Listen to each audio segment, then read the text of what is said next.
Cambridge विद्यापीठानं आचार्य प्रशांत यांना एका विशेष संवादासाठी आमंत्रित केलंय. हे असं व्यासपीठ आहे जिथे जगाच्या भविष्याशी जोडलेल्या सर्वात महत्वाच्या प्रश्नांवर चर्चा होते. 800 वर्षांपेक्षा जुनी परंपरा असलेलं केम्ब्रिज विद्यापीठ जगातील सर्वात प्रतिष्ठित शिक्षण आणि विचारांचं केंद्र आहे. हे असं व्यासपीठ आहे जिथे विन्स्टन चर्चिल, थिओडोर रुझवेल्ट आणि स्टीफन हॉकिंग यांच्यासारख्या दिग्गज लोकांनी आपले विचार मांडले. त्यामुळे हे अजून काहीतरी जास्त करण्याबद्दल नाहीये. म्हणूनच या 30 COPs अपयशी ठरल्या आहेत. ज्यावेळी पूर्ण जग युद्ध, हवामान बदल आणि माणसाच्या मनातल्या अस्वस्थतेशी झुंजतंय, अशा वेळी केम्ब्रिज युनियनने भारतातील एक प्रमुख तत्वज्ञ आचार्य प्रशांत यांना एका विशेष संवादासाठी आमंत्रित केलं. 30 मे 2026 रोजी केम्ब्रिज विद्यापीठात प्रोफेसर जयदीप प्रभू, जे केम्ब्रिज जज बिझनेस स्कूलमध्ये मार्केटिंगचे प्रोफेसर आणि जवाहरलाल नेहरू भारतीय व्यवसायाचे प्रोफेसर तथा फॅकल्टीचे व्हाईस डीन यांच्यासोबत झालेल्या संवादात आचार्य प्रशांत यांनी आजच्या जागतिक संकटाच्या मूळ कारणावर चर्चा केली. जसजशी मानवता बाहेरून सबळ होत चाललीये, काय आपण त्या एकाच सर्वात महत्वाच्या गोष्टीकडे दुर्लक्ष करतो, स्वतःला समजून घेणं.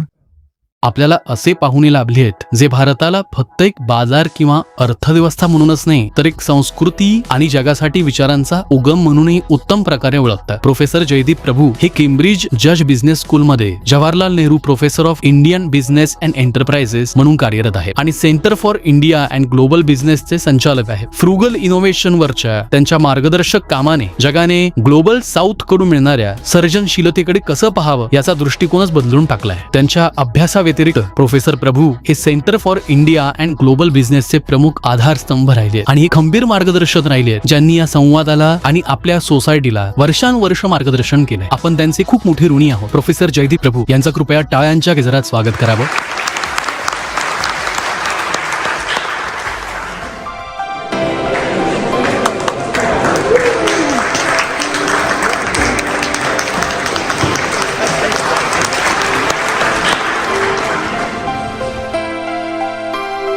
आचार्य प्रशांत यांचा परिचय करून देताना मला अत्यंत अभिमान वाटतोय.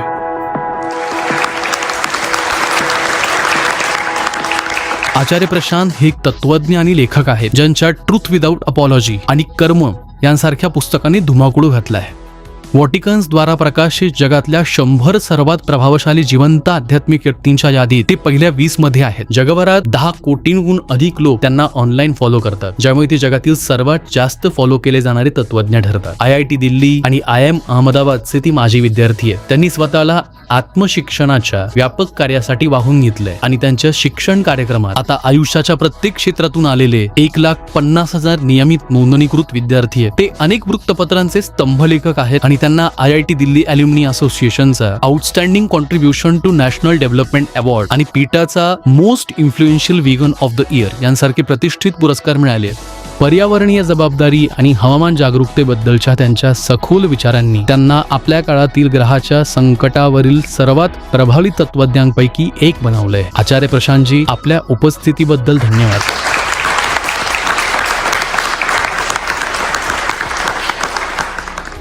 आपल्या संवादाचा विषय आहे संकटात सापडलेल्या जगासाठी चिंतनात्मक विचार. आपल्या समोर असलेली ही मोठी संकट, हवामान बदल, विषमता, याबद्दल तुम्हाला काय वाटतं? याचं मूळ कुठे आहे? आपल्या समोर असलेली ही जी मोठी संकट आहेत ही अनेक गोष्टींच्या कॉम्बिनेशनचा परिणाम आहे. हा प्रयत्न किती गंभीर आहे आणि याला तुम्ही चांगलंच जाणता, बरोबर ना? ही अपूर्णताच आपल्याला प्रगतीकडे नेणारी ठरत नाही का? जसं की वैज्ञानिक प्रगती आणि आध्यात्मिक प्रगती सुद्धा. ईशावास्य उपनिषद खूप सुंदर पद्धतीनं सांगतं, तेन त्यक्तेन भुंजिथा. उपभोग जरूर घ्या, पण विवेकाने घ्या. हवामान बदलासोबत आपण जे पाहतोय, आपल्याकडे बहुधा एवढा वेळ उरलेला नाहीये. वेळेची गरज तेव्हा असते जेव्हा एखादं काम पूर्ण करायचं असतं. हवामान संकटाची पूर्ण अडचणच ही आहे की आपण खूप जास्त अतिरिक्त आणि अनावश्यक गोष्टी करत सुटलो. माझ्या मते 3 असे पूल आहेत जे बांधण्याची गरज आहे. हो, तर मला त्या 3 पुलांचा उल्लेख करणं गरजेचं आहे. तर पहिला पूल आहे. प्रोफेसर जयदीप, आता सूत्र तुमच्याकडे. धन्यवाद आशिष आणि तुम्हा सर्वांना शुभ दुपार. मला इथे येऊन खूप आनंद होतोय. त्याची अनेक कारण आहेत, पण सर्वात महत्त्वाचं कारण म्हणजे मला आचार्य प्रशांत यांच्याशी बोलण्याची संधी मिळते. आम्हा दोघांमध्ये एक गोष्ट सारखी आहे. आम्ही दोघांनी आपल्या प्रौढ आयुष्याची सुरुवात IIT दिल्लीतून केली होती. मला वाटतं हे त्यापेक्षा थोडं वेगळं आहे, पण ते स्वतःच्या जागी एक विशेष आहे. नक्कीच. तर मला तुम्हाला खूप प्रश्न विचारायचे आहेत. मी माझा काही वेळ माझे प्रश्न विचारण्यासाठी घेईन आणि मग प्रेक्षकांना प्रश्न विचारण्यासाठी वेळ देईन. मला माहिती आहे इथे जमलेल्या खूप लोकांकडे तुम्हाला विचारण्यासाठी खूप प्रश्न आहेत. तर तुम्ही IIT दिल्लीतून सुरुवात केली, मग तुम्ही IIM अहमदाबादमध्ये गेलात आणि आमच्यासारख्याच पार्श्वभूमीतून आलेल्या लोकांप्रमाणे तुम्ही कॉर्पोरेट आयुष्यात प्रवेश केला. पण मग तुम्ही ते सोडून दिलं का? कारण जे मी शोधायचा आणि सोडवायचा प्रयत्न करत होतो ते तंत्रज्ञान आणि मॅनेजमेंटच्या शिक्षणाच्या पुढच्या टप्प्यावर नव्हतं. मला जाणवत होतं की ती मागे कुठेतरी आहे. तंत्रज्ञान आणि मॅनेजमेंट दोन्ही साधनं आहेत, माणसाच्या हातातली साधनं. आणि साधनांचा वापर एका उद्देशासाठी केला जातो. उद्देश आत असतो, साधनं बाहेर असतात. माझ्या आजूबाजूला दोन्ही कॅम्पसमध्ये आणि माझ्या UPSCच्या बॅचमध्येही खूप योग्य आणि अत्यंत हुशार लोक होते. त्यांच्यापैकी बरेच जण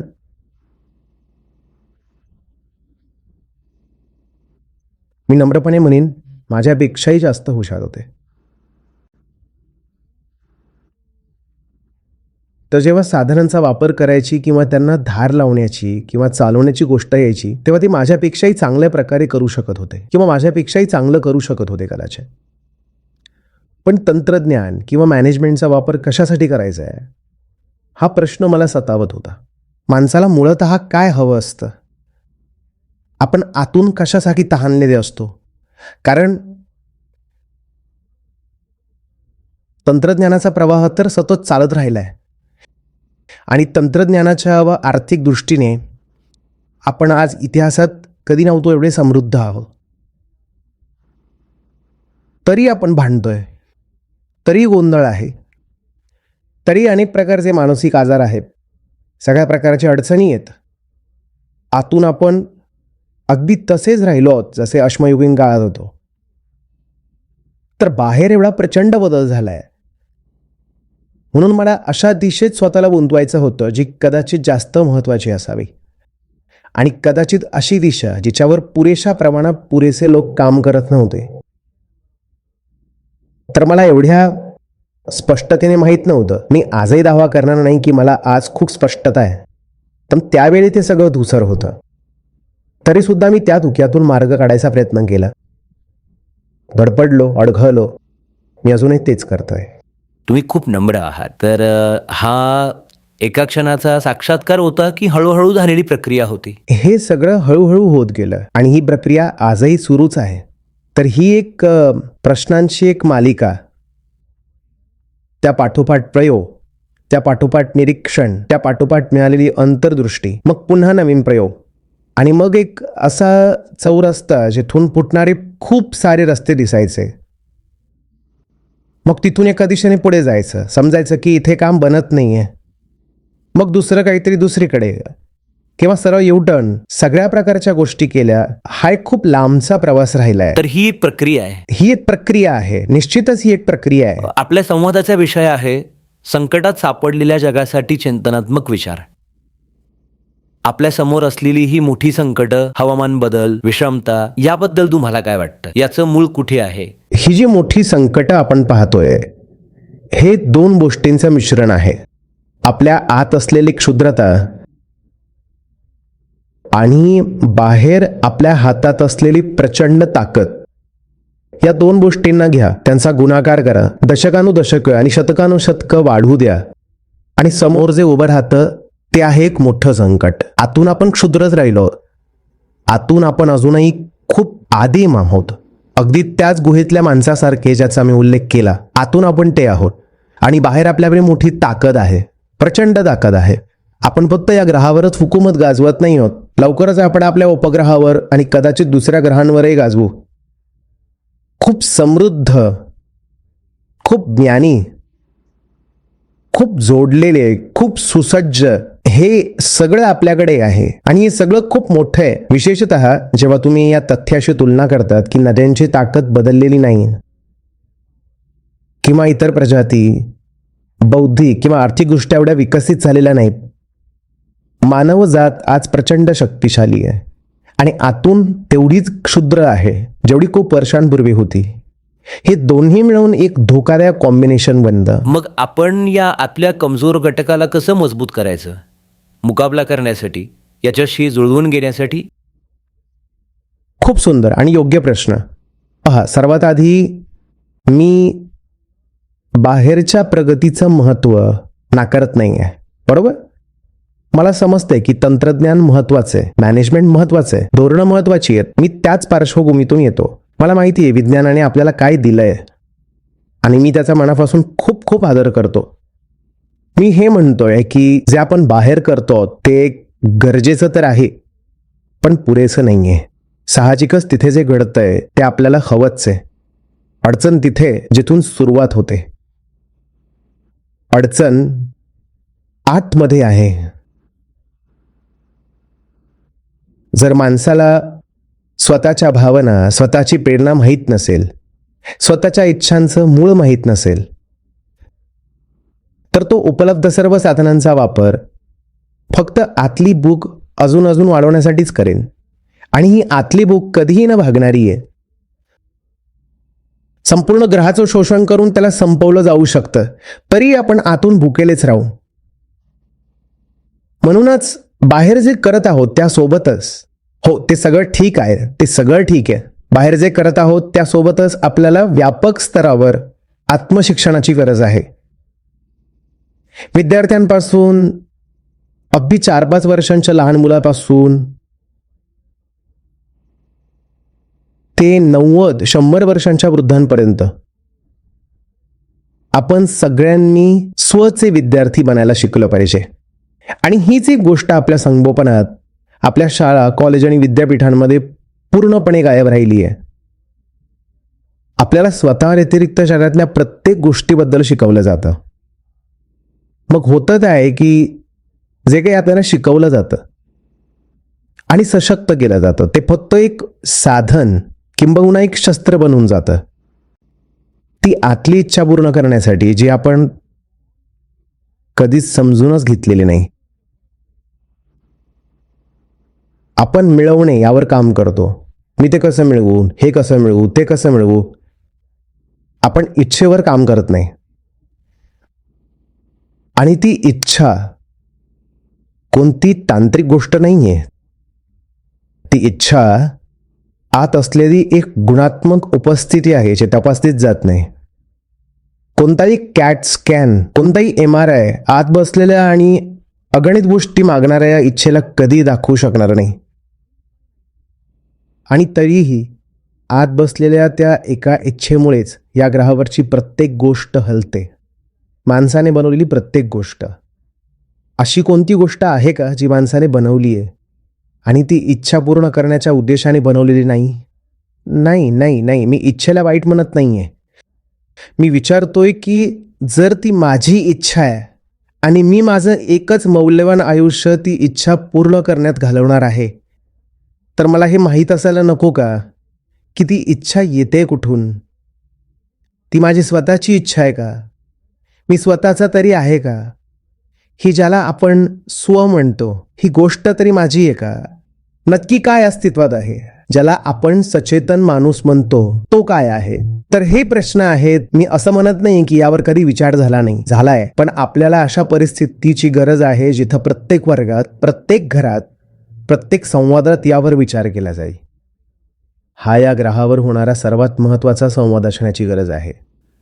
आणि मला माहिती आहे की जसं तुम्ही म्हणालात, तुमचा विश्वास आहे की आपल्याला व्यापक आत्मशिक्षणाची गरज आहे. मला माहिती आहे की तुम्ही ते केलंय आणि करत आहात. त्याबद्दल थोडं सांगा, हे कसं होत आहे? तुम्ही तिथे नक्की काय करत आहात? तर पहा, कारण आपली अधिकृत औपचारिक शिक्षण पद्धत या आत्मशिक्षणाला पुरेशा प्रमाणात हाताळत नाही. म्हणून आम्ही जे करत आहोत ती एक प्रकारे अतिरिक्त गोष्ट आहे. तर ही बहुतांश रात्रीची शाळा आहे. ही एक ऑनलाईन रात्रशाळा आहे. आमची नियमित सत्र असतात. महिन्याचे 30 दिवस असण्या इतपत नियमित. अगदी आजच्या दिवशीही इथे येण्यापूर्वी मी आज रात्रीच्या परीक्षेला अंतिम रूप देत होतो आणि आताच्या 5 तासांच्या फरकांमुळे आपण इथे बोलत असतानाच भारतातले विद्यार्थी ती परीक्षा देत असतील. तर रोज रात्री 9 वाजता आम्ही भेटतो, ऑनलाईन भेटतो. काही जण प्रत्यक्षसुद्धा जमतात, पण ती संख्या फार नाही. 200, 500 किंवा जास्तीत जास्त 2000 जण सभागृहात भेटू शकतात. बाकी सगळे जो आकडा आपण सांगितला 1 लाखांपेक्षा जास्त, ते सगळे ऑनलाईन भेटतात. आम्ही आयुष्यावर बोलतो, तत्त्वज्ञानाच्या ग्रंथांच्या संदर्भात, पूर्वेकडील तत्त्वज्ञानाचे ग्रंथ, सर्व भारतीय परंपरा, तर तिथं उपनिषद आहेत, त्यानंतर भगवद्गीता आहे, त्यानंतर संतांची वाणी म्हणजे भक्तीचा भात, आणि मग आम्ही आचार्य नागार्जुन यांचं माध्यमिक बौद्ध दर्शन, शून्यता सप्तती शिकत आहोत. आणि पुन्हा पूर्वेकडून लाओ त्सू, टाओ ते चिंग आणि पाश्चात्य जगातील साहित्यसुद्धा, उदाहरणार्थ अस्तित्ववादी कथा, नाटकं, साहित्य. विद्यार्थ्यांना ते खूप रंजक वाटतं. पण ते सगळं तो पाया आहे ज्याच्यावर आम्ही आयुष्याची इमारत समजून घ्यायचा प्रयत्न करतो. ते सगळं तो संदर्भ आहे ज्याच्या चौकटीत आम्ही स्वतःला समजून घ्यायचा प्रयत्न करतो. तर मी कोण आहे म्हणून आम्हाला मुख्यत्वे ग्रंथांमध्ये रस नाही आहे. ग्रंथ तर खरं तर आपल्याला आरसा दाखवण्यासाठी आहेत. ग्रंथ आपल्याला पुन्हा स्वतःकडे आणण्यासाठी आहेत. तर तुम्ही जर मला विचारलं की ते वेदांत किंवा सांख्य किंवा बौद्ध दर्शनाचे विद्यार्थी आहेत का, तर हो, पण जास्त अचूक उत्तर हे असेल की ते स्वचे विद्यार्थी आहेत. तर मास based education of the self, ते तत्वज्ञान, ज्ञान आणि आध्यात्मिक ग्रंथांद्वारे स्वतःचा अभ्यास करतायत. पण उद्देश हा आहे की मी काय करतोय हे पाहणं. कारण मी काय करतोय हे जर मी अगदी स्पष्टपणे पाहिलं नाही तर मी अजून आणि अजून करत राहील, आणि हा ग्रह आता ते सहन करू शकत नाहीये. सर, मला या गोष्टीचं खूप आश्चर्य वाटतं की हा प्रयत्न किती गंभीर आहे आणि तुम्ही याबद्दल खूप स्पष्ट आहात. मला आठवतंय तुम्ही काल रात्री मला सांगत होतात की तुम्ही IIT दिल्लीत शिकवलं होतं, पण ते वर्गात फक्त ऐकायला यायचे आणि ते तुम्हाला चालणार नव्हतं. त्याबद्दल सांगा. हे एखाद्या प्रायोगिक विज्ञानासारखं आहे का, जिथे लोक एकत्र गटात परीक्षेसह खूप कडकपणे शिकतायत आणि आचरणात आणतायत? त्याबद्दल थोडं सांगा. तर ज्या प्रकारे हे पुढे जातं, सर्वात आधी आम्ही एखादा श्लोक किंवा सूत्र घेतो आणि मग आम्ही त्याच्या स्पष्टीकरणात जातो. आम्ही ते समजून घ्यायचा प्रयत्न करतो की काय सांगितलं जातंय, त्यावेळी ते कसं सांगितलं गेलं होतं आणि आज त्याचा काय अर्थ आहे, आणि त्याला साधारण 1.5 तास लागतो. आणि त्यानंतर येतो सर्वात जिवंत भाग, जी आहे मुक्त चर्चा, प्रश्नोत्तरी. तर सहभागी विद्यार्थी त्यांचे प्रश्न घेऊन येतात. मोकळे प्रश्न आयुष्यातल्या कोणत्याही कोपऱ्यातून येऊ शकतात. अट एकच आहे की ती गोष्ट तुमच्यासाठी पुरेशी महत्त्वाची असली पाहिजे. याचा अर्थ असा आहे की प्रश्नाची दिशा काय असावी हे आम्ही ठरवत नाही, पण प्रश्नात खोली असली पाहिजे हे तुम्ही ठरवलं पाहिजे. आणि तो येऊ द्या. तो अर्थशास्त्र, नातेसंबंध, राजकारण, धर्म, सामान्य माणसाला महत्त्वाच्या वाटणाऱ्या आणि ज्याला आपण आयुष्य म्हणतो त्या प्रत्येक दिशेतून येतो. मग ते प्रश्न येतात, आम्ही त्यांची उत्तरं देतो. आम्ही त्या प्रश्नांना हाताशी असलेल्या ग्रंथांशी जोडण्याचा प्रयत्नही करतो. आणि एकदा ते झालं की मग सुरू होतो चिंतनाचा भाग. तर विद्यार्थी पुढे येतात आणि त्यांना जे वाटतं ते सांगून टाकतात. पुन्हा अट एकच आहे, ते अस्सल असलं पाहिजे, प्रामाणिक असलं पाहिजे. तुम्ही काहीतरी खूप अनपेक्षित बोललात तरी आम्हाला हरकत नाही, पण ती गोष्ट वरवरची असेल, पुरेशी खोल नसेल, प्रामाणिक नसेल तर मात्र आम्हाला चालत नाही. पण असं क्वचितच घडतं. विद्यार्थ्यांना आता माहिती आहे की हे असं ठिकाण आहे जिथे तुम्ही खरोखर स्वतःसारखे राहू शकता. तर तुम्ही तुमचा संकोच सोडून देऊ शकता आणि सरळ मनातलं बोलू शकता. आणि हे अजून 2 तास चालतं. आणि मग आम्ही थांबतो, कारण जर आपण रात्री 10 वाजता सुरू केलं असेल तर तोपर्यंत आधीच पहाटेचे 2 वाजलेले असतात. आणि मी सुरू करण्याआधी आणि मी सुरू करण्याआधी, मी येण्याआधी सुद्धा लोक गातात, ते खूप गातात, कारण ज्ञानाचा खजिना सुंदर गाण्यांनी भरलेला आहे. मग आम्ही एक गीत निवडतो आणि ते एकत्रितपणे गायलं जातं. ज्यांना गाता येतं ते नेतृत्व करतात, बाकीचे सोबत गातात. तर सगळं मिळून एक सत्र 4 तासांपेक्षा जास्त चालतं आणि ही गोष्ट महिन्यातील 30 दिवस चालते. मी तिथं 30 दिवस हजर असतो असं नाही, मी 14 किंवा 15 दिवस हजर असतो. उरलेल्या दिवशी त्यांच्या परीक्षा असतात. मला ते खूप आवडलं. एक शिक्षक म्हणून मला ही गोष्ट आवडली की तुम्ही त्यांनी काय शिकलंय यावर त्यांची परीक्षा हो घेतात. हो हो हो. आणि परीक्षा, सर मला 1 मिनिटं द्या प्लीज. परीक्षा खूप कडक असतात. तिथे MCQs असतात, जिथे 5 नाही तर 6 पर्याय असतात. पर्याय F पर्यंत आम्ही जातो. त्या सर्व 6 पर्यायांपैकी तुमच्याकडे एक योग्य पर्याय असू शकतो किंवा 2 योग्य पर्याय असू शकतात किंवा सगळे 6च्या 6 योग्य असू शकतात आणि कधी कधी एकही पर्याय योग्य नसतो. तुमचे मार्क फक्त चुकीचा पर्याय निवडल्याने जात नाहीत, तर योग्य पर्याय न निवडल्याने सुद्धा जातात. तर प्रत्येक प्रश्न आयुष्यासारखा डिझाईन केलेला असतो. असं समजा खूप सारे पर्याय आणि तुम्हाला योग्य निवड किंवा निवडी कराव्या लागतात. आणि आयुष्य तुम्हाला फक्त तुमच्यासाठी जे योग्य आहे ते निवडल्याबद्दल शिक्षा देत नाही, तर जे तुमच्यासाठी योग्य आहे ते न निवडल्याबद्दल सुद्धा शिक्षा देतं. तर प्रश्नांचा उद्देश त्याचं सिम्युलेशन करण्याचा असतो. विद्यार्थी त्याचा आनंद घेतात. त्यांच्यापैकी बऱ्याच जणांना मायनसमध्ये मार्क मिळतात. सरासरी टक्केवारी कधी कधी -10% किंवा तशी काहीतरी असते, पण आम्हाला सगळ्यांना ते खूप आवडतं.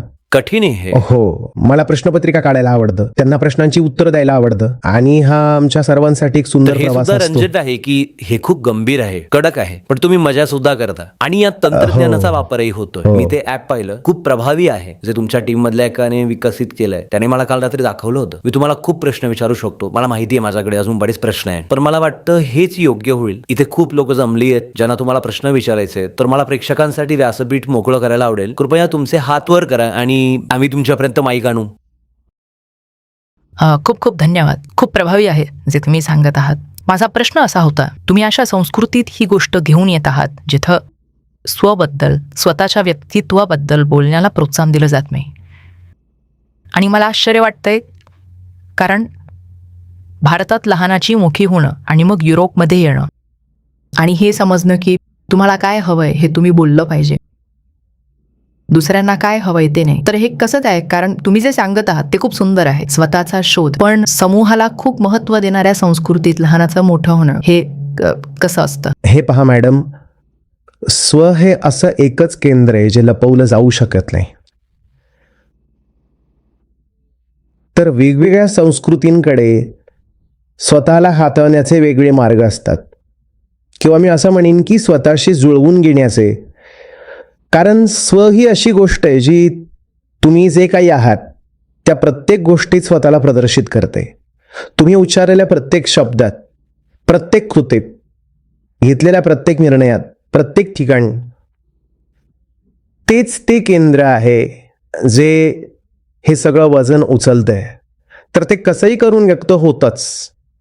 ते कसंही करून व्यक्त होतच असल्यामुळे ते आयुष्य आहे. आयुष्याला जगणारा हा स्व आहे. ते केंद्र जे म्हणतंय मी आहे, अहमभाव, मीपणा, तर ते कसंही करून सगळंच आहे. आपण फक्त प्रामाणिक अभिव्यक्तीला प्रोत्साहन देतो. अभिव्यक्ती तशी होतच आहे. कृपया हे समजून घ्या, तुम्ही काहीतरी बोललात, तो बोलणारा स्व होता. हा माईक स्वच्या हातातील एक साधन आहे. आपण इथं उपस्थित आहोत हे तथ्य आपल्यापैकी प्रत्येकाचा तो स्वने घेतलेला निर्णय आहे. आपण घातलेले कपडे पुन्हा स्वने घेतलेला निर्णय आहे आणि स्वबद्दल काहीतरी दर्शवतो. तर स्व सर्वत्र आहे. ही इमारत स्वचं स्वरूप आहे. आपण कोण आहोत याची अभिव्यक्ती आहे.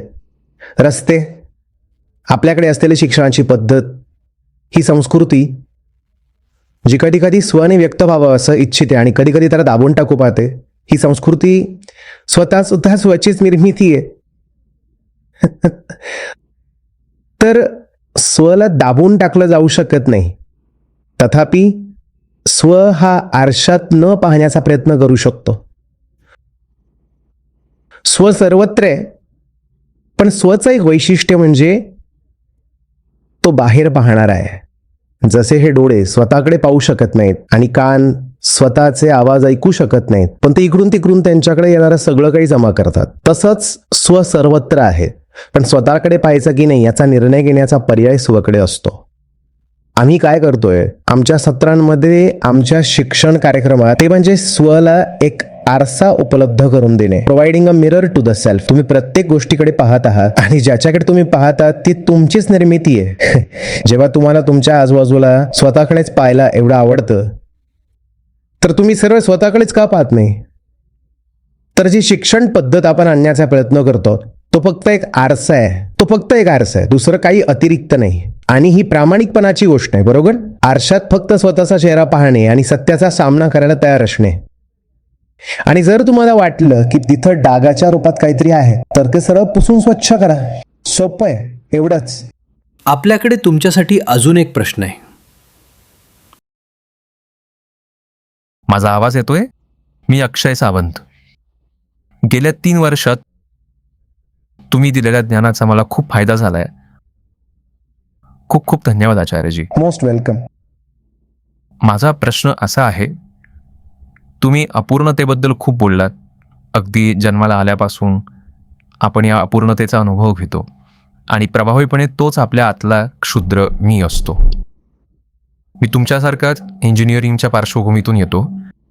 तर माझ्या प्रश्नांचा संदर्भ असा आहे की ही अपूर्णताच आपल्याला प्रगतीकडे नेणारी ठरत नाही का? जसं की वैज्ञानिक प्रगती आणि आध्यात्मिक प्रगतीसुद्धा. कारण आपल्याला नेहमी की रिकामेपणाची जाणीव होते आणि आपल्याला प्रत्येक गोष्टीसाठी अजून अजून मिळवायचं असतं. पण आध्यात्मिक दृष्ट्या सुद्धा आपल्याला माहीत असतं की काहीतरी गहाळ आहे आणि तीच गोष्ट आपल्याला त्या ज्ञानाकडे ढकलते. तर तुम्ही यावर थोडं बोलू शकलात तर? तुम्ही अगदी बरोबर बोललात, पण या दोन खूप वेगळ्या दिशा आहेत, खूप खूप वेगळ्या दिशा आहेत. मी एक आकडेवारी सांगतो. जगातील अव्वल 1% सर्वात श्रीमंत लोकसंख्या 16% कार्बन उत्सर्जनासाठी जबाबदार आहे. आपल्याला माहिती आहे की ते वर्षाच्या पहिल्या 10 दिवसातच त्यांचा कार्बन कोटा संपवून टाकतात. आपल्याला हे माहिती आहे की जेव्हा जगातील अव्वल 10% सर्वात श्रीमंत लोकसंख्येचा विषय येतो, तेव्हा ते 50% उत्सर्जनासाठी जबाबदार असतात. कृपया मला सांगा, पैसा काय करतो? जेव्हा तुम्ही समृद्धीबद्दल बोलता, जेव्हा तुम्ही बाह्य यशाबद्दल बोलता, तेव्हा ते तुम्हाला समाधानी बनवतं की अजून भुकेलं बनवतं? पैशाने तुम्हाला समाधान वाटतं की तुमच्याकडे पैसा आहे, की तुम्ही अजूनही जास्त उपभोगाच्या एका बेधुंद प्रवासाला सुरुवात करता? ती अपूर्णता ज्याच्याबद्दल तुम्ही बोलत आहात ती खरी आहे, ती इम्पेरिकल आहे. आपण ती एकटेपणाच्या रूपात, अस्वस्थतेच्या रूपात, आपल्याला आतून घेरणाऱ्या एका अस्पष्ट रिकामेपणाच्या रूपात अनुभवतो. आपल्यापैकी प्रत्येक जण ते अनुभवतो, बरोबर? आपल्याला माहित नसतं की आतून आपल्याला काय बोचत असतं, पण काहीतरी असतं. आपण एकटे असतो तेव्हा आपल्याला स्वस्थ वाटत नाही. आपण गर्दीत असतो तेव्हा आपल्याला स्वस्थ वाटत नाही. जेव्हा आपला पराभव होतो तेव्हा आपल्याला ते आवडत नाही, आणि जेव्हा आपण विजयी होतो तेव्हा आपण त्याबद्दल फारसे सुरक्षित नसतो. तर ते तिथं आहे. पण ती पोकळी बाह्य यशाने यशस्वीपणे भरली जाते का? हा प्रश्न आहे. आणि प्रायोगिक पुरावे याला पूर्णपणे नाकारतात. तुम्ही पहा, तुम्ही लोकांना समृद्ध बनवता. अरे असं नाहीये की ती म्हणतात आता आपण समृद्ध झालो तर आपल्याला दुसऱ्या आयामात प्रगती करायची गरज आहे. तुम्ही लोकांना समृद्ध बनवता, त्यांना अजून समृद्ध व्हायचं असतं. तुम्ही एखाद्या माणसाला उपलब्ध करून द्या, तो असं नाही म्हणणार की मला खूप झालं. तो म्हणेल आता माझ्याकडे एवढं आहे तर मला याच्यात 3 पट जास्त मिळू शकतं. तर बाह्य मार्ग काम करत नाही हे सुचवण्यासाठी पुरेसे पुरावे आहेत, आणि हे कोणत्याही नैतिक किंवा धार्मिक दृष्टिकोनातून येत नाहीये. हे डेटावर आधारित पुराव्यांवरून येते. हे स्वचं स्वरूप आहे. बाह्य गोष्टी ज्या तुम्ही त्या टाकत आहात त्या एकाच आयामातील नाही. आपल्याला भूक समजत नाही, आणि कारण आपल्याला भूक समजत नाही पण भूक अनुभवता येते, म्हणून आपण भुकेला सगळ्या प्रकारच्या गोष्टी भरवत असतो, असं गृहीत धरून की काहीतरी काम करेन, काहीतरी मला तृप्त करेल. परिणाम असा झालाय की हा ग्रह जंगलतोड झालेला, संपलेला उभा आहे, पण भूक शमण्याच्या आसपासही नाहीये. आता दुसरी बाजू, तुम्ही म्हणालात की आपण भौतिक यशाकडे जातो आणि तेच यश आपल्याला आध्यात्मिक प्रगतीकडे ढकलतं. पण या दोन खूप वेगळ्या दिशा आहेत. आध्यात्मिक आयाम, खरी आध्यात्मिकता ती पारंपरिक नियमांनी बांधलेली नाही. खरी आध्यात्मिकता म्हणजे फक्त स्वतःशी प्रामाणिक असणं. मी कोण आहे, मला नक्की हवंय काय, मी स्वतःसमोर आणि जगासमोर काय सादर करतो, आणि यातून मी नक्की काय आहे. आणि मग स्वतःला प्रश्न विचारणे, मी जे बनायचं निवडलंय त्याने मला आतून फायदा होतोय का. हा एक कॉमन सेन्सचा प्रश्न आहे. हा करता सर्वात खोल प्रकारच्या स्वार्थाचा समावेश असलेला प्रश्न आहे. आपण इथं निस्वार्थीपणाबद्दल बोलत नाही आहोत, आपण इथं खऱ्या स्वार्थाबद्दल बोलत आहोत. मी आतून जो बनलोय ते बनण्याची निवड मला खरंच फायदा करून देते का, आणि माझ्याकडे पर्याय नाही आहे का, मला सक्तीने असंच राहावं लागेल का. तर हा प्रश्न आहे. आणि ती आध्यात्मिक दिशा आहे, ती बाह्य दिशेसारखी नाही आहे. या दोन गोष्टी एकमेकांना पूरकही नाहीत. पुन्हा कोणत्याही प्रकारे मी इथं त्यागाचा किंवा कोणत्याही प्रकारच्या मिनिमलिझमचा पुरस्कार करत नाही आहे, तो मुद्दा नाही आहे. ईशावास्य उपनिषद खूप सुंदर सांगतं, तेन त्यक्तेन भुंजिथा. उपभोग जरूर घ्या पण विवेकानं घ्या. शाब्दिक अर्थ असा होईल, त्यागानंतर उपभोग घ्या. एकदा तुम्ही आतलं अज्ञान सोडून दिलं, आता उपभोग घ्या, कारण आता तो आंधळेपणा उपभोग घेत नाहीये. आता निसर्गाशी व्यवहार करतोय आणि तुम्ही त्याला योग्य रीतीने उपभोगही म्हणू शकत नाही. ती फक्त एक रूपता आहे. एक लाट दुसऱ्या लाटेला भेटते, लहान लाट मोठ्या लाटेत विलीन होऊ शकते. त्याला उपभोग म्हणणं योग्य ठरणार नाही. पण तुम्ही त्यांना उपभोग म्हणालात तरी त्या प्रकारचा उपभोग अत्यंत योग्य आहे. पण कृपया सर्वात आधी तुमचं अज्ञान बाजूला ठेवा, मग ते सुंदर आहे. तर एका अर्थाने तुम्ही म्हणताय की आपण टांगा घोड्याच्या पुढे ठेवलाय, आपण यावर खूप जास्त वेळ घालवायला हवा Yes, होता, yes. आणि त्याने अधिक सौहार्दपूर्ण नातेसंबंध निर्माण झाले असते. हो, अगदी बरोबर, अगदी बरोबर. तर तंत्रज्ञानात समस्या आहे असं नाही आहे. तंत्रज्ञान बनवणारा आणि तंत्रज्ञानाचा वापर करणारा या दोघांनाही माहीत नाही आहे की काय बनवायचंय आणि कशासाठी वापर करायचा आहे. तंत्रज्ञान अप्रतिम आहे. आपण काही बाबतीत एक वरदान लाभलेली प्रजाती आहोत. आपल्याकडे ते प्राकृतिक निसर्गानं दिलेलं एक साधन आहे. आपल्याकडे एक विशेष मेंदू आहे. साहजिकच विज्ञान आणि तंत्रज्ञानाने प्रगती केलीच पाहिजे, त्यात एक सौंदर्य आहे. पण आपल्याला हे माहिती आहे का की आपल्याला कोणत्या प्रकारच्या तंत्रज्ञानाची गरज आहे आणि ते कुठे ठेवायचं, त्याचं काय करायचं, तर हा प्रश्न आहे. अतिशय सुंदर. सर्वात आधी धन्यवाद. मी स्त्रियांच्या हक्कांची मोठी पुरस्कर्ती राहिली आहे वेलकम. आणि अशा खूप समस्यांवर आवाज उठवत आली आहे ज्यांच्यासाठी अनेकदा आवाज उठवला जात नाही.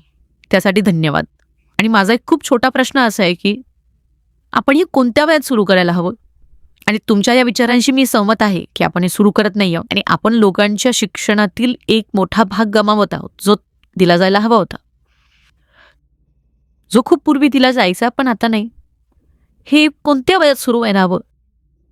आणि विद्यार्थ्यांमध्ये हे व्यापक शिक्षण घडवून आणण्यासाठी काय केलं जाऊ शकतं, कारण जग वेडं होत चाललंय.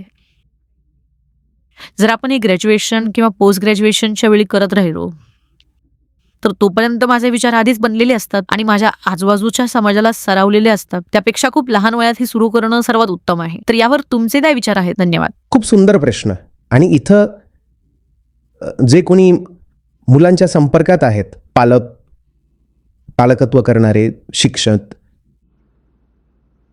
मोठे भाऊ बहीण, कोणी, तुमच्यासाठी हा एक संकेत आहे. जर मूल विचारू शकत असेल हे काय आहे, तर तुम्ही हे समजून घेतलं पाहिजे की हे मूल आता हे सुद्धा विचारू शकतं, हे काय आहे. जर तुम्हाला आढळलं की तुमचं मूल आता हे विचारण्या इतपत उत्सुक आणि हुशार झालंय आई हे काय आहे? तर ते दर्शवतं की मुलाचा बौद्धिक विकास आता एवढा झालाय की ते हे सुद्धा विचारू शकतं, आई मी कोण आहे? आई मी कोण आहे? पण बोट दाखवून दिशा दाखवावी लागेल. अहंकाराची प्रवृत्ती स्वतःला टाळण्याची असते आणि त्याची भरपाई म्हणून आजूबाजूच्या प्रत्येक गोष्टीकडे पाहण्याची असते. स्वतःला व्यस्त ठेवण्यासाठी, स्वतःला उद्देश पूर्ण ठेवण्यासाठी, समजूतदार आणि गुंतलेलं वाटत राहण्यासाठी. तर मूल खूप आधीपासून ते दाखवायला सुरुवात करतं, हे काय आहे, आणि ते उचलून तोंडात टाकतं. तर मूल आता जगाबद्दल उत्सुक होतंय. जी भावना जगाबद्दल उत्सुक होऊ शकते तीच भावना स्वतःबद्दलही उत्सुक होऊ शकते. तर आता बोटाला दिशा दाखवण्याची हीच वेळ आहे. आता मुलासमोर आरसा धरण्याची आणि हे सांगण्याची हीच वेळ आहे, हे बघ तू या सगळ्याकडे खूप पाहिलंस आणि हे सगळं नक्कीच अप्रतिम आहे, पण तुला पाहणाऱ्याकडे पाहावंसं वाटणार नाही का? तुला जाणणाऱ्याला जाणून घ्यायला आवडणार नाही का? त्या फुलपाखरामध्ये किती सौंदर्य आहे आणि मला समजतंय की ते फुलपाखरू खूप आकर्षक आहे, पण बाळा तूही किती आकर्षक आहेस. चल आता तुझ्याकडे पाहूया. तर तीच वेळ आहे.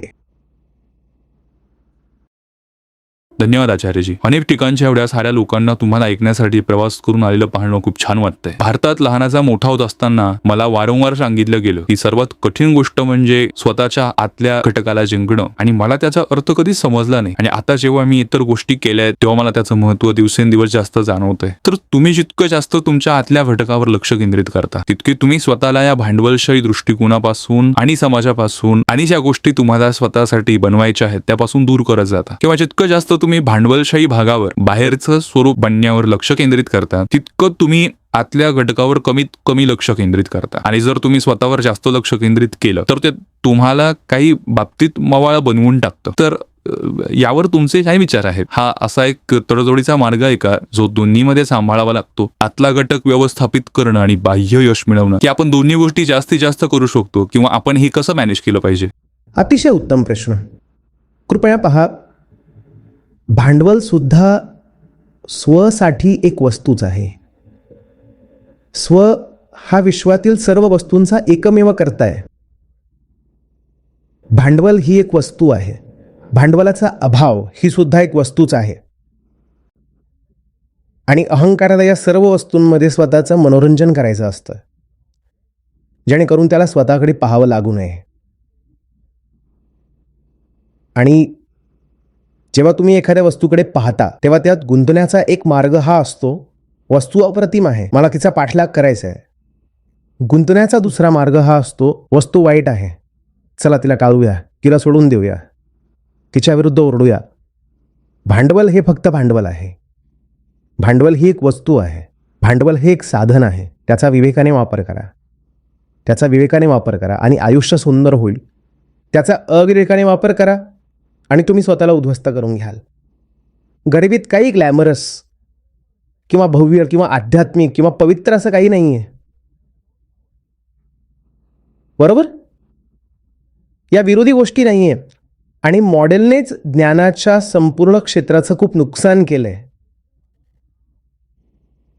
जेव्हा आपण या दोघांना एकमेकांविरुद्ध उभं करतो, जेव्हा आपण म्हणतो ओ आध्यात्मिकता आणि भांडवल एकत्र जाऊ शकत नाही, नाही, हे खरं नाही आहे, खरं नाही आहे. भांडवल, कृपया लक्षात ठेवा, ही फक्त दुसरी एक वस्तू आहे, दुसरं एक साधन आहे, अगदी कारसारखं. तुम्हाला हे माहीत असलं पाहिजे की तुम्हाला कारची गरज आहे का, आणि जर असेल तर किती कारची गरज आहे. आणि जर तुम्हाला कारची गरज असेल तर ती चालवून कोणत्या ठिकाणी जायचं आहे, तुम्हाला एवढंच करायचं आहे. आणि जर तुम्ही कार चुकीच्या पद्धतीने चालवली किंवा अवाजवी प्रमाणात कारचे मालक बनलात किंवा जाऊन तुमची कार दुभाजकाला ठोकली तर यात कारची काही चूक नाही आहे. पण जर तुम्हाला एखादा ड्रायव्हर त्याच्या निष्काळजी ड्रायव्हिंगसाठी कारला दोष देताना आढळला तर शक्यता हीच आहे की त्याला त्याचा निष्काळजीपणा जपायचा आहे. त्याला तो आहे तसाच निष्काळजी ड्रायव्हर राहायचा आहे आणि म्हणूनच तो स्वतःऐवजी कारला दोष देतोय. भांडवलात स्वतःहून काही चुकीचं नाही आहे. या विश्वातल्या कोणत्याही गोष्टीत काही चुकीचं नाही आहे. विश्वातील कोणत्याही गोष्टीला चांगलं किंवा वाईट, योग्य वा अयोग्य, पवित्र किंवा अपवित्र असं लेबल लावलं जाऊ शकत नाही. ही सगळी अहंकाराने फक्त स्वतःच्या संरक्षणासाठी शोधून काढलेली निष्कारण लेबल्स आहेत. तर ही लेबल सोडून द्या. एकाच गोष्टीवर लक्ष केंद्रित करा. मी कोण आहे, मी काय बनलोय, ज्याला मी स्वतः म्हणतो, त्यातलं किती खरं आहे आणि किती फक्त कंडिशनिंग आहे.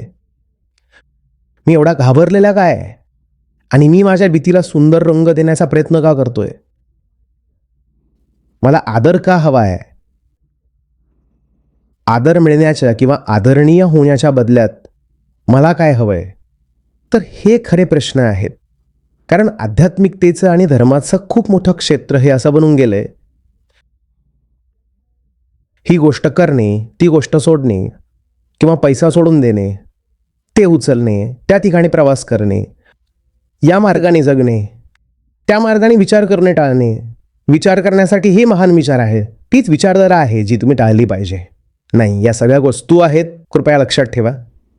विचार करणाऱ्यासाठी असतात, कर्म हे करणाऱ्यासाठी असतात, दृश्य पाहणाऱ्यासाठी असतात.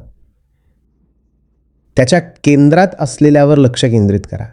कृतीवर नाही, कर्मावर नाही, निवडीवर नाही, निवड करणाऱ्यावर लक्ष केंद्रित करा. नमस्ते आचार्यजी.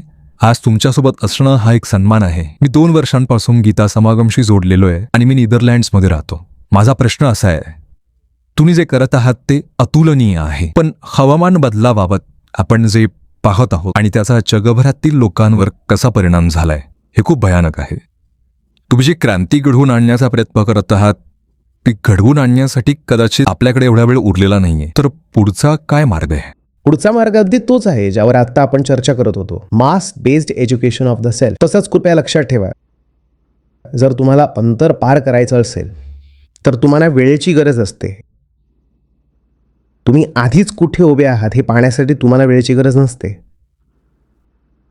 तर असं नाही आहे की आपल्याकडे वेळेची कमतरता आहे. कृपया समजून घ्या, वेळेची गरज तेव्हा असते जेव्हा एखादं काम पूर्ण करायचं असतं, जेव्हा काहीतरी अतिरिक्त करायची गरज असते, तेव्हा तुम्हाला वेळेची गरज असते. हवामान संकटाची पूर्ण अडचणच ही आहे की आपण खूप जास्त अतिरिक्त आणि अनावश्यक गोष्टी करत सुटलो आहोत. तर हे अजून काहीतरी जास्त करण्याबद्दल नाही आहे. म्हणूनच या 30 COPs अपयशी ठरल्या आहेत. म्हणूनच PPM आज 30 वर्षांपूर्वी जिथे होतं त्यापेक्षा वाईट स्थितीत उभं आहे. कारण आपल्याला वाटतं की उपाय अजून काहीतरी जास्त करण्यात आहे.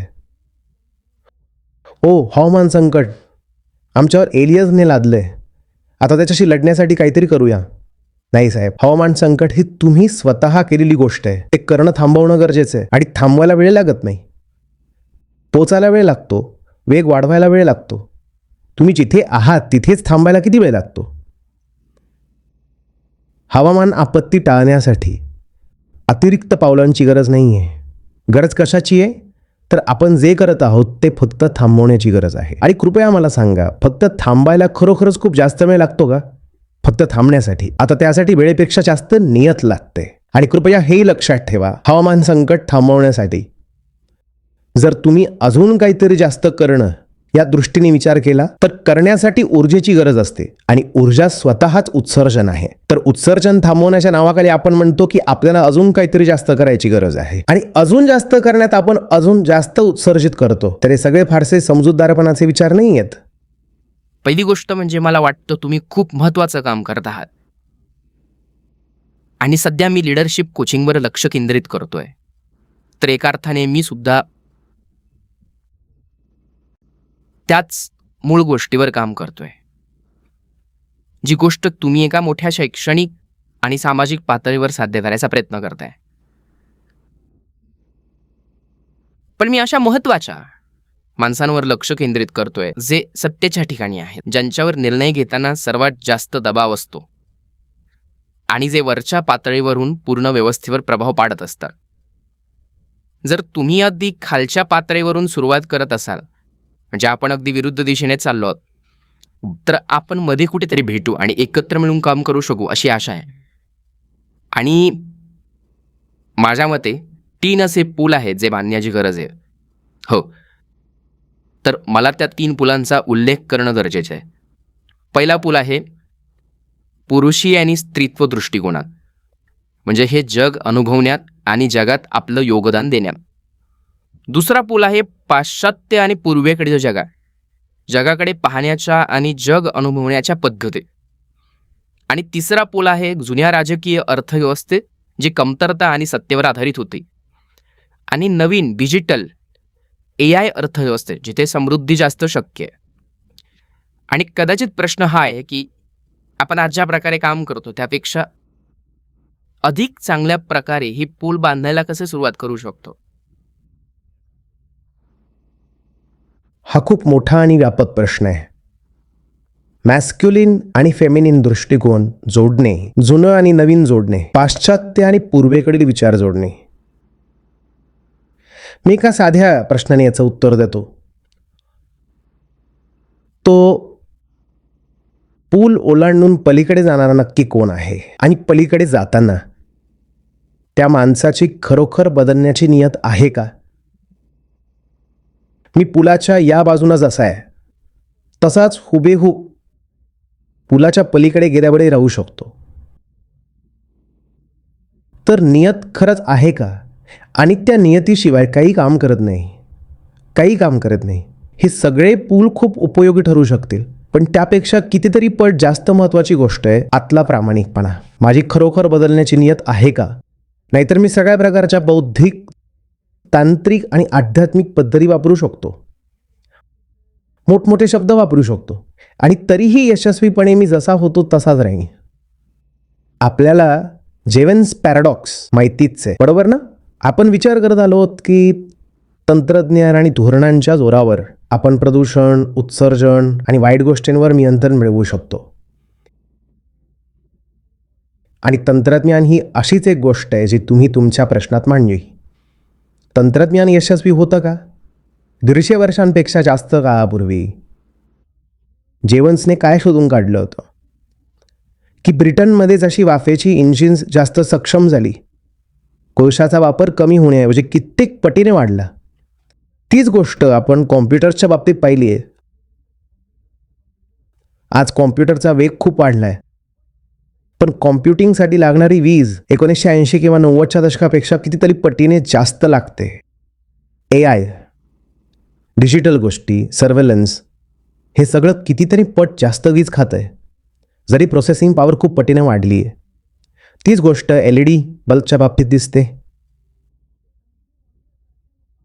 ते खूप कमी वीज खातात, पण आता इमारतींना एंटरटेनमेंटसाठी लाईटिंग केली जाते, त्यामुळे विजेचा वापर वाढलाच आहे. तीच गोष्ट गाड्यांना लागू होते. आजच्या गाड्या खूप फ्युएल एफिशियंट आहेत, पण कार्यक्षमता वाढल्यामुळे इनपुट स्वस्त होतं आणि त्याने मागणी अजून वाढते. कारण मागणी करणारा हा इथं आत बसलेला स्व आहे, तर त्या स्वला समजून घेणं गरजेचं आहे. तीच गोष्ट EVजना लागू होते. EV जास्त सक्षम आहेत, पण मग रस्त्यावर वाढणाऱ्या गाड्यांच्या संख्येचं काय? त्या गाड्यांसाठी रस्ते लागतील, त्यासाठी मग कोबाल्ट, लिथियम, निकेल खाणींपासून उपसून काढावं लागेल, त्यासाठी जंगलं तोडावी लागतील, त्यामुळे आणखी जास्त शहरांचा पसारा वाढेल. म्हणून उपाय काम करणार नाहीत, धोरणंसुद्धा काम करणार नाहीत. कारण जो माणूस सकाळी धोरण बनवेल तोच माणूस संध्याकाळी त्या नियमातून पळवाट शोधून काढेल. धोरणकर्ता आणि उपभोक्ता दोन्ही एकच आहे. नेत्याला सत्तेत मतदाराने नाही, तर उपभोग घेणाऱ्या ग्राहकाने आणलंय, कारण मतदार हाच ग्राहक आहे. त्यामुळे मतदार अशा नेत्याला कधीही सत्तेवर आणणार नाही जो उपभोगावर बंदी घालणारं धोरण बनवेल, किंवा धोरणं बनवली तरी पळवाटा शोधल्या जाते. नियत बदलणे हाच एकमेव मार्ग आहे. आणि मी वारंवार सांगतोय, त्यासाठी mass based education of the सेल्फची गरज आहे. याचा अर्थ असा बिलकुल नाही आहे की ध्यान किंवा आत्मसाक्षात्काराच्या जुन्या पद्धती टाकाऊ आहेत.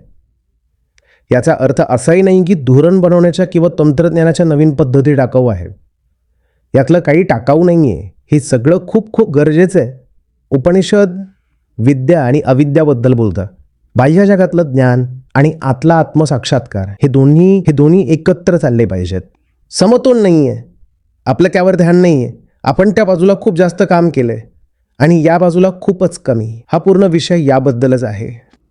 मला वाटतं थांबण्यासाठी ही खूप सुंदर जागा आहे.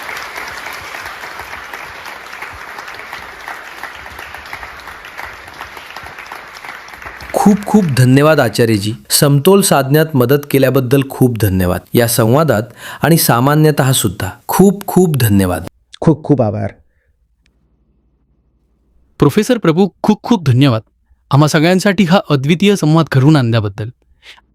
आणि आचार्यजी, मनापासून धन्यवाद.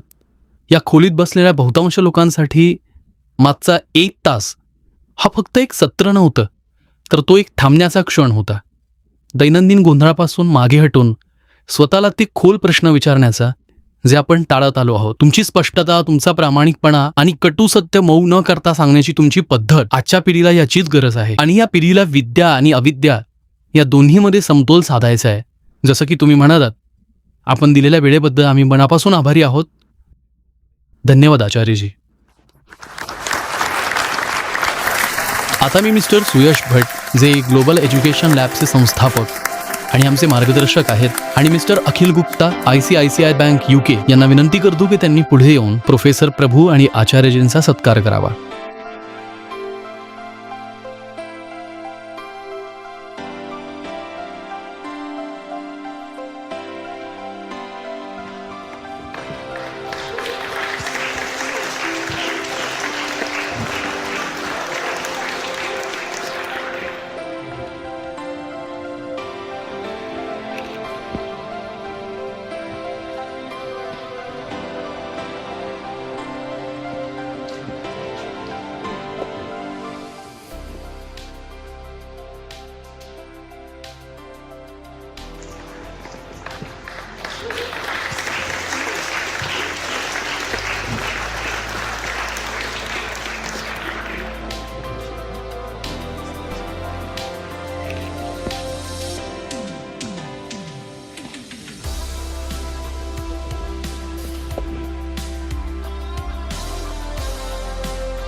केम्ब्रिज युनियनने इतिहास घडवणारे अनेक वादविवाद आणि चर्चा पाहिल्या आहेत, ज्यांनी साम्राज्य घडवली, युद्ध संपवली आणि समाजाला नवीन दिशा दिली. या सभागृहात उभा राहिलेला प्रत्येक मोठा वक्ता जगासाठी एक स्वप्न घेऊन आला होता. आता या युनियनमध्ये उभं राहून जगाने काय ऐकावं अशी तुमची सर्वात मोठी इच्छा आहे? जगाने सगळे मार्ग वापरून पाहिलेत. आपण अजून काय करायची गरज आहे? जर आपण जिथे उभे आहोत ती विनाशाची जागा वाटत असेल, आपण जे काही केलंय ते आपल्याला विनाशाच्या जवळ घेऊन गेलं असेल, तर आपण अजून काय करायची गरज आहे? Mass based education of the self ही बहुधा एकच अशी गोष्ट आहे जी आपण अजून वापरून पाहिलेली नाही, आणि उपाय तिथेच आहे. बाकी आपण जे काही केलंय ते वाया गेलेलं नाही, अनावश्यक नाही, पण तेवढं पुरेसं नाही आहे. आपण योग्य केंद्रातून संचालित होतोय हे कसं ठरवायचं? तुम्ही हे शोधून काढा की कोणती गोष्ट आहे जी तुम्हाला चुकीच्या केंद्राकडे ओढते. केम्ब्रिज जज बिझनेस स्कूलने CEO, मध्यवर्ती बँकांचे गव्हर्नर आणि नोबेल विजेते तयार केले, तर भारतीय चिंतन परंपरेकडे जगातील सर्वात मोठ्या आर्थिक आणि व्यावसायिक समस्यांवर काय उपाय आहे? तुम्ही पहा, विज्ञानासाठी नोबेल पुरस्कार आहे, शांततेसाठी सुद्धा नोबेल पुरस्कार आहे. विज्ञान हे माणसासाठी आहे आणि माणूसच शांततेसाठी तहानलेला असतो. तर शेवटी हे सगळे माणसासाठीच काम करत आले आहेत. सगळे नोबेल विजेते, सगळे महान शास्त्रज्ञ, विचारवंत, शोधक, तत्वज्ञ, साहसी लोक, ते माणसाचंच कल्याण शोधत आले आहेत. श्रद्धा आणि अपेक्षा यातील फरक कसा ओळखायचा आणि तुम्हाला कधी कळतं की ही अपेक्षा बनली आहे? श्रद्धा सांगते जे काही होईल ते ठीक आहे. निष्काम कर्म सांगतं काय परिणाम होईल याची काळजी न करता मी काम करत राहीन. या दोन्ही एकाच प्रकारच्या गोष्टी आहेत. आपण आज पाहू शकतो की माणसाचं कल्याण अशा मार्गाने होईल जो आतल्या बाजूला जातो. रस्ता आतल्या बाजूने आहे, तीच दिशा पकडायची आहे. तर हे अगदी त्याच धर्तीवर आहे जसं वैद्यकीय क्षेत्रातील प्रगतीतून इलेक्ट्रॉन, न्यूट्रॉन किंवा DNA रचनेचा शोध लावून माणसाचं कल्याण शोधलं जातं. मी इथे केम्ब्रिजमध्ये उभा आहे, तर हे सगळं इथेच घडलं आहे.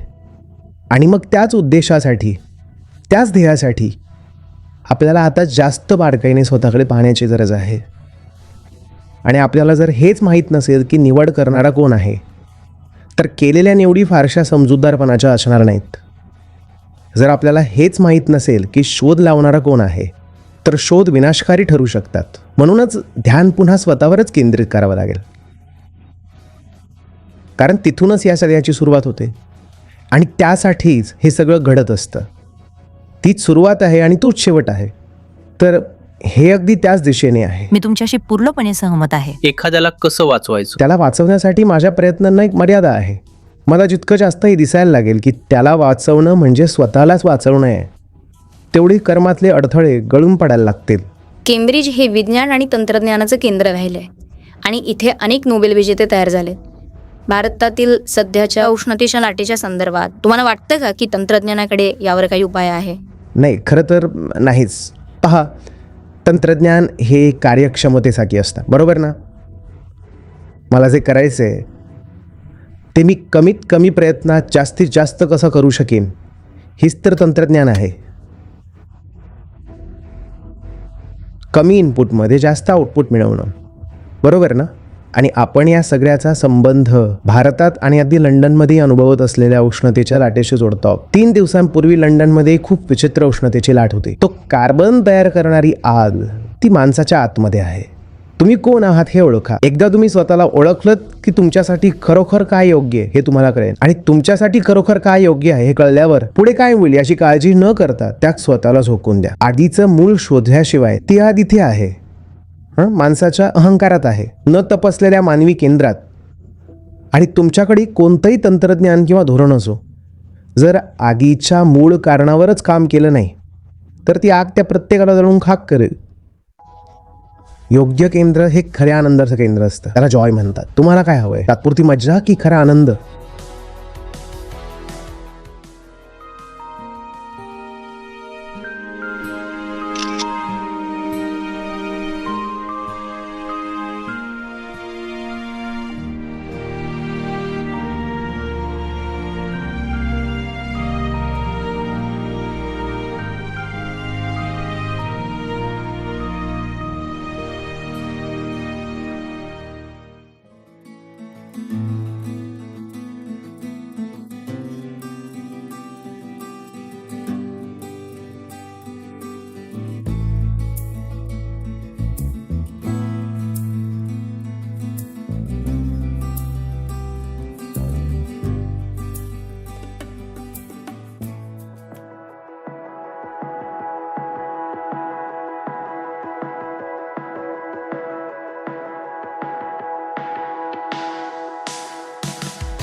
दिस इज अमेझिंग. तर याला कॉर्पस ख्रिश्चियन क्रोनोफेज क्लॉक म्हणतात. याचं उद्घाटन सर स्टीफन हॉकिंग यांनी केलं होतं आणि हे 24 कॅरेट सोन्याचा थर दिलेला आहे. पण याचे भौतिक आणि फिलॉसॉफिकल सुद्धा अर्थ आहेत. तुम्हाला माहिती आहे फिलॉसॉफिकली याकडे कसं पाहिलं जाईल? नक्कीच तुमच्याकडनं ऐकायला आवडेल. तर तिथं जे तुम्हाला चाकांसारखं दिसतंय त्याला तुम्ही भौतिक वेळ किंवा क्रोनॉलॉजिकल टाईम म्हणू शकता. आणि तो किडा अहंकाराचं प्रतिनिधित्व करतो. तर तो किडाच काळांच्या घटनांमध्ये विकृती निर्माण करतो. तर इथं जे विकृत झालेलं दिसतंय तो आहे सायकोलॉजिकल टाईम. म्हणून जेव्हा अहंकार जगाला भेटतो तेव्हा तो जगाला तसं कधीच पाहत नाही जसं जग आहे. तो त्याला पाहतो माझं जग. माझं जग. आणि माझं जग हे कधीही खरं जग नसतं. माझं जग हे नेहमी अहंकाराचंच प्रक्षेपण असतं.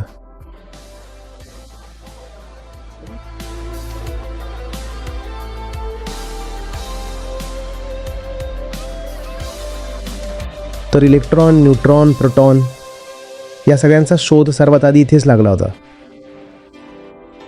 या शोधाने फक्त फिजिक्सच नाही तर भाषासुद्धा बदलून टाकली.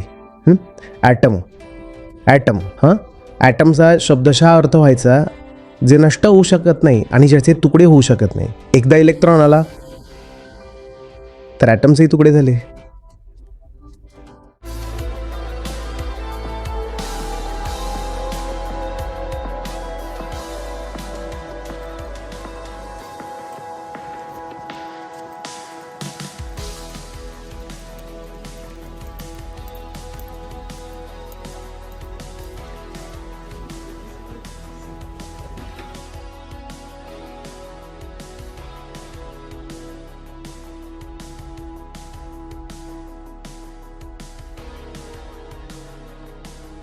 तर ते क्लर्क मॅक्सवेल आहेत. ते जेम्स क्लर्क मॅक्सवेल यांचं तैलचित्र आहे तिकडे. सगळे माझ्याच क्षेत्रातले. खरं आहे. सगळेच. तुमची फिजिक्समध्ये रुची आहे आणि हे सगळे दिग्गज भौतिकशास्त्रज्ञ J Thomson, James clerk Maxwell, खुद्द न्यूटन.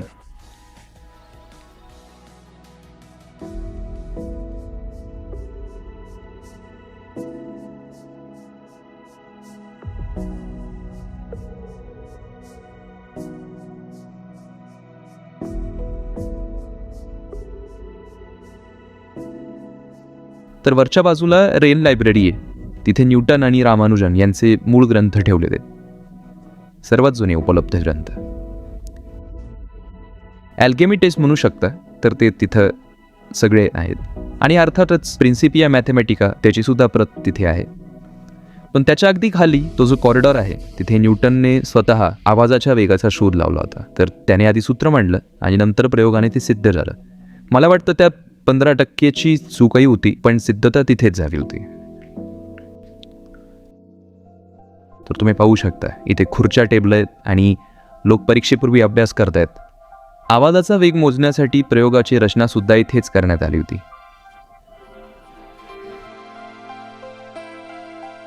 तर हे सिनेट हाऊस आहे. जुनं Senate house. Professorship, fellowship, PhD आणि आमची पदवी देण्याचे सर्व औपचारिक समारंभ इथेच पार पडतात. तर हे आहे सिनेट हाऊस. जुनं सिनेट हाऊस.